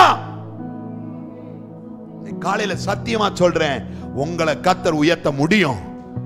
ஹல்லேலூயா. யாரும் இல்லாதவள் தான் எஸ்தர். தாய் இல்ல, தகப்பன் இல்ல, யாரும் இல்லாதவள் தான் எஸ்தர். அந்த எஸ்தரை சூசான் அரண்மனையில ராஜாத்தியா உட்கார வைக்க கர்த்தரால முடியும்னா, தேவப்பிள்ளையே உன்னை அந்த ஊருக்குள்ள, அந்த நாட்டுக்குள்ள, அந்த தேசத்துக்குள்ள உயர்த்தி வைக்க கர்த்தரால முடியும். உன் படிப்பு கொடுக்காத உயர்வை, உன் கை கொடுக்காத உயர்வை, உடைய திறமைகள் செய்ய முடியாத உயர்வுகளை என் ஆண்டவர் கொடுப்பார். நம்புறவங்க மட்டும் கையை உயர்த்தி ஆமென் சொல்லுங்க. உண்மையா கர்த்தர் செய்வார், செய்வார். ஏனென்றால் அவர் அடைக்கலம் கொடுக்கிற கர்த்தர். உறுதியா இருந்தா உனக்கு ஒரு அடைக்கலம் உண்டு. நம்பிக்கையில உறுதியாயிரு, கர்த்தரை பற்றி விசுவாசத்துல உறுதியாயிரு, சத்தியத்துல உறுதியாயிரு, ஆலயத்துக்கு வருவதில் உறுதியாயிரு. இரண்டாவது, நேரம் போயிட்டே இருக்கு. இரண்டாவது 10வது வசனம். அப்பொழுது அவள் தரையிலே முகங்குப்புற விழுந்து வணங்கி, நான் அந்நிய தேசத்தாளா இருந்தோம், நீர் என்னை விசாரிக்கும்படி எனக்கு எதினாலே உன்னுடைய கண்களில் தயவு கிடைத்தது. அப்ப அடைக்கலம் கண்டால் ஆண்டவர் சமூகத்தில் உறுதியாய் இருந்தவள். இரண்டாவது, உறுதியாய் இருந்தவள் தயவை கண்டடைந்தாள். சொல்லுங்க பார்க்கலாம், என்ன கண்டாள்? தயவு கண்டாள். இன்னைக்கு காலையில ஒரு வார்த்தை சொல்றேன், எந்தெந்த மனுஷன்ட்ட இருந்து தயவு வரணுமோ அங்க இருந்தெல்லாம் கர்த்தர் தயவை உண்டாக்குவார். ஹல்லேலூயா. ஏன் தெரியுமா? மனுஷன்ட்ட தயவை உண்டாக்குறவர் யாரு? கர்த்தர் தான் உண்டாக்க முடியும். தயவு பண்ணுகிறவரும் கர்த்தர். மனுஷன்ட்ட இருந்து வர வேண்டிய தயவை உண்டாக்குறவரும் கர்த்தர். எஸ்ரா அதை சொல்லும்போது சொல்றார், கர்த்தருடைய கரம் என் மேல் இருந்ததினால் ராஜாவினிடத்தில் எனக்கு என்ன கிடைத்தது? தயவு கிடைத்தது. மனித கண்களில் தானியேலுக்கு தயவு கிடைத்ததானால், மனித கண்களில் எஸ்தருக்கு தயவு கிடைத்ததானால், மனித கண்களில் யாக்கோபுக்கு தயவு கிடைத்ததானால், மனித கண்களில் தாவீதுக்கு தயவு கிடைத்ததானால், என் அன்பு தேவப்பிள்ளையே, மனித கண்களில் யோசேப்புக்கு தயவு கிடைத்ததானால் உனக்கும் மனித கண்களில் தயவை உண்டாக்குவார். உனக்கு மேலான அதிகாரிகள் கண்களில் தயவை உண்டாக்குவார். உன் குடும்பத்தார் கண்களில் தயவை உண்டாக்குவார். ஆண்டவர் தயவை ஏற்படுத்துகிறவர். ரூத் உறுதியா இருந்தார், மனித தயவை கண்டார். யாரையும் தெரியாத இடத்துல, யாரும் இல்லாத இடத்துல தேவன் இருந்தார். அப்படிதான் சொல்லணும். நம்ம தெரியாத நாட்டுக்குள்ள ஊருக்குள்ள போனா எப்படி இருப்போம்? தெரியாத நாட்டுக்குள்ள ஊருக்குள்ள போனா எப்படி இருப்போம்? நான் தெரியாம இலங்கை போனேன். நைட்ல என்னை பஸ் ஏத்தி விட்டாங்க. எனக்கு நான் பயம். ஒருத்தனும் பேச மாட்டான், யாரையும் தெரியாது, எங்க இறங்கணும் எதுவும் தெரியாது. நான் அப்பப்ப அந்த பஸ்ஸுக்குள்ள வர்றது போற அந்த கண்டக்டர் சொல்லிட்டே இருக்கேன், இடம் வந்தா சொல்லிடணும் அப்படின்னு சொல்லிட்டு போய் பேச உட்காந்துக்கிட்டான். ஒவ்வொரு ஆளும் இறங்குறாங்க. எனக்கு எந்த இடம் எனக்கே தெரியல. ஆனா ஒரு நம்பிக்கை. தூங்கவே இல்லை அன்னைக்கு நைட்டெல்லாம், முழிச்சுக்கிட்டே இருக்கேன். 3 மணிக்கு ஒரு இடத்துல டேர்ன் பண்றப்ப ஒருத்தர் அப்படியே கையை கட்டிட்டு இப்படியே நின்னாரு. இவராத்தான் இருக்கும் நம்மளை கூப்பிட வந்தவர் நினைச்ச உடனே அவர் உடனே பசங்க ஆஸ்பத்திரி சந்தி, ஆஸ்பத்திரி சந்தினாரு. சந்தியா? எங்கடா மந்திய பார்த்திருக்கோம், எங்கடா இருக்கு சந்தி? தேடுறா. உடனே அவரு யோ பாஸ்டர் இருக்காரா? டிரைவர்கிட்ட கேட்கிறேன். ஓ உண்டு உண்டு, வரசல் வரசல் பாஸ். தட்டான் தட்டான் வேகமா இறங்கின. அத்தா அப்பாடா நைட்டு 3 மணிக்கு. அவன் தெரியாத ஊருக்குள்ள 6 மணி நேரம் பயணத்துக்கு பிற்பாடு ஒரு ஆளை பார்க்கிறப்ப எப்படி வருது மனசு? நம்ம ஊருக்குள்ளன்னா நம்ம பாட்டு படுத்து உறங்குவோம். நீ தேனியில இறக்கலான்னா வத்தலக்குள்ள இறக்கலான்னு திரும்பி பசேரி நாங்க வீட்டுக்கு வந்துடுவோம். ஏன்னா எங்களுக்கு எல்லா இடம் தெரியும். அங்க போய் ஒண்ணுமே தெரியாது. அங்க போய் ஒன்றும் மறுபடியும் வரும்போது பிளேட் ஏற வரும்போது தனியா விட்டுட்டு போயிட்டாங்க என்னைய விமான நிலையத்துக்குள்ள. இவங்க பூரா என்னத்த சிங்களத்தில் பேசுறாங்க, எனக்கு கியாப்பியான்றாங்க. எனக்கு என்ன எங்க போன்னு தெரியல. நான் பாஸ்போர்ட்டை காட்டி இந்த டிக்கெட்டை காட்டி சொன்னேன், எங்க போறேன் எனக்கு மட்டும் அதை மட்டும் சொல்லு, வழியை காட்டணும்னா இதில் போய் இந்த 2வது இதுலேருந்து போ, அப்படி மேலே போகணும்னா மேலே போய் பார்த்துட்டு எல்லாம் முடிச்சுட்டு ஃப்ளைட்டில் ஏறி உட்காந்து சந்தோஷம். அப்பாடி இனி போய் மெட்ராஸ் போயிடலாம்டா. ஏன் யாருமே நமக்கு ஐயா தெரியுமா உங்களுக்கு, யாரும் இல்லாத இடத்துல நான் எந்த தயவை யார்கிட்ட இருந்து பெற முடியும்? கர்த்தர் தயவு உண்டாக்குறார். அவர் சொல்றாரு, எப்படி தயவு உண்டாக்கினார்? என்னை விசாரிக்கிற தயவு.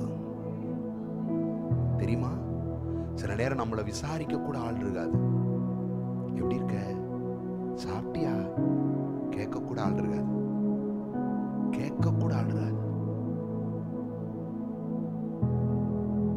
இந்த போவாஸ் ரூத்துட்டு வந்து, நீ யார் மகள், எங்கிருந்து வந்தா, நீங்க ஏறுமா விசாரிக்கிறேன்.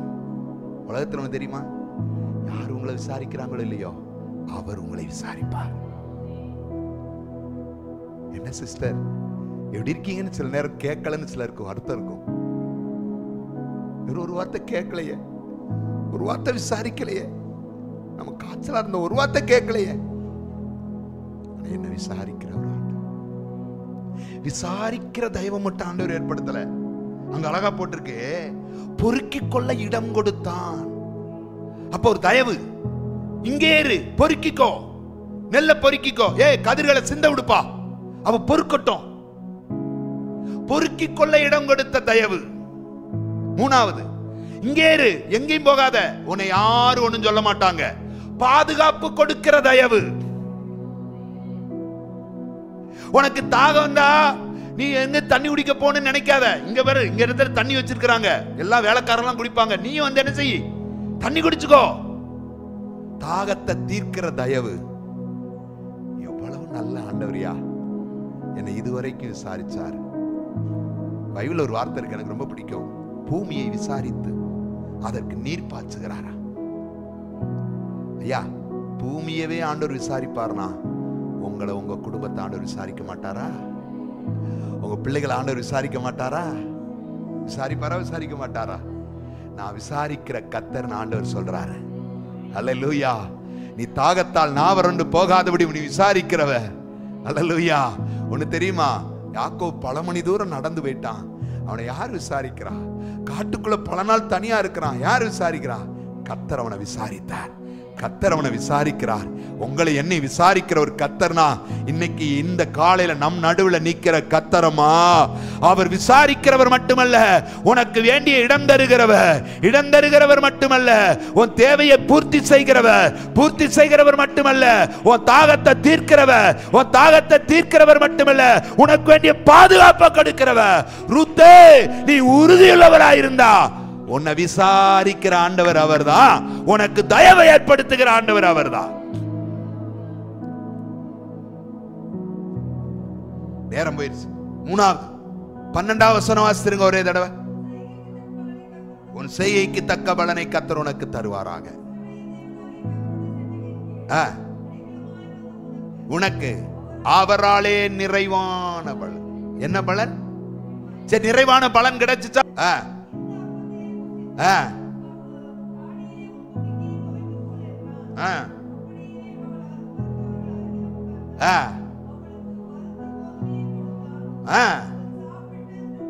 எங்க என்னது போகும்போது என்ன சொல்லிப்பா, நகோமிட்ட ஒண்ணு இல்ல, பசியோட போயிருப்பா. பசியோட போய் கொஞ்சம் புரட்டி அதை எடுத்து கொண்டு வந்து வீட்டுல இது பண்ணி வறுத்து சாப்பிடணும். ஆனா இங்கே அவள் திருப்தி அடைந்தாள். இங்கே அவள் அப்படின்னா உனக்கு நிறைவான பலன் தருவாராக. அப்ப ஆண்டவர் சொல்றாரு, அவளை நிறைப்பினார், நிறைவாக்கினார், நிறைவை காணும்படி செய்தார். நீ மன உறுதியா இருந்தா, ஆண்டவருடைய காரியத்துல உறுதியா இருந்தா, அடைக்கலம் கொடுப்பார், தயவு பாராட்டுவார், நிரப்புவார், நிறைவானதை தருவார், உங்களை நிரப்புவார். சொல்லுங்க, நல்ல வாய் திறந்து சொல்லுங்க, என்னை நிரப்புவார். எத்தனை பேர் நம்புறீங்க? நகோமி அனுப்பும்போது எப்படி போனா? ரூத்னா சும்மா தான் போனா. ஆனா வீட்டுக்கு வரும்போது எப்படி வந்தா? நிரப்பிட்டு வந்தா. சொல்லுங்க, நல்லா சொல்லுங்க. நீங்க டெய்லி ஒரு எண்ணம் உங்களுக்கு வேணும். சபைக்கு வரும்போதெல்லாம் என்ன தெரியுமா, நான் சபைக்கு போறேன், வீட்டுக்கு போகும்போது நிரப்பி போகணும், நிறைவாய் போகணும். என் வயிறு நிரம்புறது போல என்னுடைய ஆவிக்குரிய காரியங்கள் நிரம்பணும், என்னுடைய நன்மையினால. அதான் சொன்னாரு, உன் வாயை விரிவாய் திற. சர்ச்சில் வந்து உம்முன்னு உட்காந்தா ஒரு நிரப்பவே முடியாது. நல்லா நீங்களா துதிங்க. என்ன என்ன கெட்டு போச்சு? உங்களை யாராவது சொல்ல போறாங்களா? என்ன சத்தம் போடுறேன்னு சொல்ல போறாங்களா? சொல்ல மாட்டாங்க. அல்லேலூயா, தாவே சோத்திரம் சோத்திரம் சொல்லுங்க. உங்களை நிரப்பி அனுப்புவார். இந்த ஆலயத்தை விட்டு வெளியே போகும்போது திருப்தியா எப்படி போகணும் தெரியுமா? நினத்தையும் கொழுப்பையும் உண்டது. கொழுப்பை உண்டவங்க எத்தனை பேர் இருக்கீங்க? கொழுப்பு சாப்பிட்டுருக்கீங்களா? ஏமா கொழுப்பு சாப்பிட்டுருக்கீங்களா? கொழுப்பு எப்படி சாப்பிட்டு? நம்ம கொழுப்பை நான் சின்ன வயசுல உருக்கி கொடுப்பாங்க. எங்க வீட்டில் பாத்திரம் நிறைய எடுத்து வச்சிருவாங்க. கொழுப்பு ஆடை வெட்டி அப்படியே நிறைஞ்சிருக்கும். அதை உருக்கும் போது அப்படியே நெய் மாதிரி வரும். அதை எடுத்து சாப்பாட்டில் ஊற்றி அந்த இது பண்ணி அப்படி கொடுத்தா பூஸ்ட் சாப்பிட்ட மாதிரி தான் அப்படியே அவ்வளவு சூப்பரா இருக்கும். அதான் சொல்ற, நினத்தையும் கொழுப்பையும் உண்டது போல அப்படி மேனி பல பல பல பலன்னு வரும். மேனி நான் சின்ன வயசுல கருப்பா இருந்தாலும் பூண்டு இருப்பேன். மேனி தக தக தகன்னு அப்படியே குண்டு குண்டுன்னு. ஏன்னா கொழுப்பு செஞ்ச. இப்ப கொழுப்பெல்லாம் கரைஞ்சு வச்சு போல. கொழுப்பெல்லாம் இப்ப கொழுப்புக்கு வாய்ப்பே இல்லை. உள்ள கொழுப்பும் போச்சு அப்படின்னு தான் சொல்லணும். கொழுப்பும் சாப்பிட முடியல, இருக்கிற கொழுப்பும். நினத்தையும் கொழுப்பையும் உண்டது போல ஆலயத்துல வந்துட்டு வெளியேறினா நான் ஒரு கொழுப்பு சாப்பிட்டு போற மாதிரி. நினம்ன்றது என்ன? இந்த எலும்புக்குள்ள இருக்கும்ல, எலும்புக்குள்ள இருக்க தட்டி உரிவாங்க. எத்தனை பேர் சாப்பிட்டு இருக்கீங்க? எலும்புக்குள்ள இருக்க இழுத்தா அங்க படக்குன்னு வாய்க்குள்ள வரும் பாருங்க, அது ஒரு சுகம். இப்ப நம்ம பிள்ளைகள்கிட்ட கொடுத்தா அப்படின்றாங்க. வயசான கிளடி ஊர்ல இருக்க கிளடி கொடுங்க, கடக்குன்னு கடிச்சு நடுக்குன்னு கடிச்சு எடுத்து உறிஞ்சு சாப்பிட்டு தூக்கி போட்டுருவாங்க. இப்ப இந்த பையன் போய் ஒரு இது கொடுங்க, எலும்பு அப்படின்னா ஏன்னா பல் டாக்டர். ஏன் பல்லெல்லாம் என்ன செஞ்சிருச்சு? என்னையா, எங்களுக்கு தெரிஞ்ச ஒருத்தர் சாகர வயசு வரைக்கும் பல்லு ஸ்ட்ராங்கா இருக்கு. ஒரு கல்கோனான்னு பள்ளிக்கூடத்தில் நம்ம சின்ன பிள்ளைல சாப்பிட்டது என்னது? கிராமத்துல கல்கோனான்னு ஒண்ணு கொடுப்பாங்க. இந்த பக்கம் போட்டு இங்க கடிச்சா இந்த பக்கம் போ, இங்க போட்டு இங்க கடிச்சா இங்க வா. அதை விட மாட்டான், கடிச்சு அடுத்தவனுக்கு எடுத்து கொடுப்போம். அவ்வளவு ஸ்ட்ராங்கா இருக்கிறத கடிச்ச பல்லு இன்னைக்கு ஒரு லட்டை வாயில ஓட்டா ஏசப்பா சோத்திரம் சோத்திரம் சோத்திரம் சோத்திரம் அப்படின்றோம். ஏன்னா ஈர்லையும் பலன் இல்லை, பல்லுலையும் பலன் இல்லை, உடம்புலையும் பலன் இல்லை, எதுலையுமே பலன் இல்லை. நடந்தா இனி கொஞ்ச நாள்ல சர்ச்சுக்கு வரும்போது 4 காலில் தான் வருவோம் போல. அப்படித்தான் நம்ம அநேகருடைய நிலைமை இருக்கு. என்னத்த சொல்லன்னு தெரியல. ஏசப்பா நல்ல பலனை தாரும். ஆமென். இப்ப பாருங்க, நிரப்பப்பட்டால் ஆண்டவர் அவரை நிரப்பினார். எதை நிரப்பினார் சொல்றேன், ஒரே வார்த்தை சொல்லி முடிச்சிடலாம். மனசை நிரப்பினார். ஹலோ, உங்க மனசு இன்னைக்கு எம்டியா இருக்கா? வெறுமையா இருக்கீங்களா? எதுவுமே இல்லாத போல இருக்கீங்களா? அந்த ரூத்து கொஞ்சம் கவனிச்சு பாருங்க. புருஷன் இல்ல, கணவர் இல்ல, வாழ்க்கையில யாருமே இல்ல, மனசு உடைஞ்சு அப்படியே நிக்கிறா. அந்த போவாஸ் ஒரு வார்த்தை சொல்றாரு, இங்க இரு, சாப்பிடு, இந்த வார்க்கதும் சாப்பிடு. கொடுத்தல மனசு அப்படியே நிரம்புதுங்கய்யா. நம்ம ஆண்டவர் யார் தெரியுமா? நம்ம மனசை நிரப்புகிறவர். மனசு வெறுமையா அங்க வந்து உட்கார்ந்து இருந்தீங்கன்னா உங்க மனசை சந்தோஷப்படுத்தி அனுப்புவாரு. பிள்ளைகளால மனசு வெறுமையா இருக்கு பிரதர், பிள்ளைகளால மனசு உடைஞ்சுவே இருக்கு. உங்க மனசை சீர்படுத்துகிறவர் ஆண்டவர், உங்க மனசை நிரப்புகிறவர். மனசை மட்டுமா நிரப்பினாரு? மடிய நிரப்பினாரு. என்னத்தை நிரப்பினாரு? எப்படி? போவாஸ் சொல்றார், வார்க்கோதுமை கொடுக்கிறார், அதை சாப்பிடுறா. சாப்பிட்டுட்டு மீதத்தை மடியிலே வைத்துக் கொண்டால். ஏ அப்பா, மடிய நிரப்பினா. மாமியாருக்கு எத்தனை பேர் மாமியாருக்கு வச்சிருக்கீங்க? மடிய நிரப்பினார். மடிய மட்டுமே நிரப்பினாரு, அவ வாழ்க்கையை நிரப்பினாரு. ரூத் இதுவரைக்கும் யாரும் இல்ல, ஒரு நாள் வர்றப்ப அவளுக்குன்னு ஒரு போவாசை கர்த்தர் உண்டாக்கினார். எத்தனை பேர் வாழ்க்கையில நிரப்பம் இல்லாம இருக்கீங்க? என் வாழ்க்கை வெறுமையா இருக்கு, என் வாழ்க்கையில ஒரு ஒரு ஒரு ஒரு ஏதோ ஒரு இடத்துல மிஸ் ஆகுது, ஏதோ ஒண்ணு இல்ல, ஏதோ ஒண்ணு இல்லைன்றது போல எனக்கு ஒரு உணர்வு. ஆண்டவர் சொல்ல, அந்த வாழ்க்கையை நிரப்புகிறவர் ஆண்டவருக்கு தெரியும். ஆண்டவர் யார் தெரியுமா? யார் தெரியுமா? எபேசியர் 1:23 வாசிருங்க. எபேசியர் 1:23 அழகா அங்க ஒரு வார்த்தை போட்டிருக்கோம். எல்லாவற்றையும் எல்லாவற்றாலும் நிரப்புகிறவருடைய ஆண்டவர் யாரு? எல்லாவற்றையும் எல்லாவற்றாலும். நீ எம்டியான பாத்திரத்தை வச்சனா அதை எண்ணெயால நிரப்புவார். அல்லேலூயா. இத உணர்ந்த தாவீது சொல்றாரு, என் பாத்திரம் நிரம்பி வழிகிறது. எத்தனை பேருடைய பாத்திரம் நிரம்பி இருக்கு? என் குடும்பம் நிறைவா இருக்கியா? அவன் சம்பூரணத்தால நிறைஞ்சிருக்கு. இன்னைக்கு ஒருவேளை வெறுமையா வந்திருந்தா உங்களை நிரப்ப போறாரு, உங்க மடியை நிரப்ப போறாரு. எத்தனை பேர் ஆமேன்னு சொல்லுவீங்க? உங்க வயித்தை நிரப்புவாரு, போஜனத்தால நிரப்புவாரு. ஆமே, உங்க வாழ்க்கையை நிரப்புவாரு. இது குறையா இருக்கு, இது இல்ல.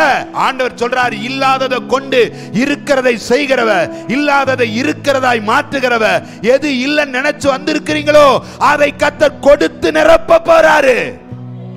அல்லேலூயா, அல்லேலூயா.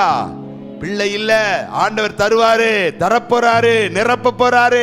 கற்பத்தை நிரப்ப போறாரு. ஆமே, உங்க மனசை நிரப்ப போறாரு, உங்க மடியை நிரப்ப போறாரு, உங்க வாழ்க்கையை நிரப்புவாரு அவரு. ஆண்டவர் யார் தெரியுமா? வளைய மீனால நிரப்புகிறவர். பூமி கூட அவருடைய பொருட்களால நிறைஞ்சிருக்கான்.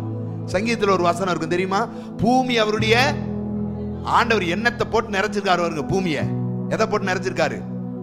இப்ப நம்ம இருக்க மெட்ராஸை பார்க்காதீங்க. மெட்ராஸை பார்த்தீங்கன்னா அலங்கோலமா இருக்கும். சில இடத்துல கொஞ்சம் அப்படியே நல்ல சமவெளி வயல்வெளிகளை போய் பாருங்க. ஆண்டவர் நிறைச்சு வச்சிருப்பாரு. புல்லால, பூண்டால, மரத்தால, பூக்களால, கனிகளால, விருட்சங்களால அப்படியே நிரப்பி வச்சிருப்பாரு. சில இடத்துக்கு போனீங்கன்னா வாசனையா இருக்கும். சில மரம் வாசனை கொடுக்கும். இரவு நேரங்கள்ல சில மரங்கள்ல இருந்து வாசனை வரும். பார்த்துருக்கீங்களா?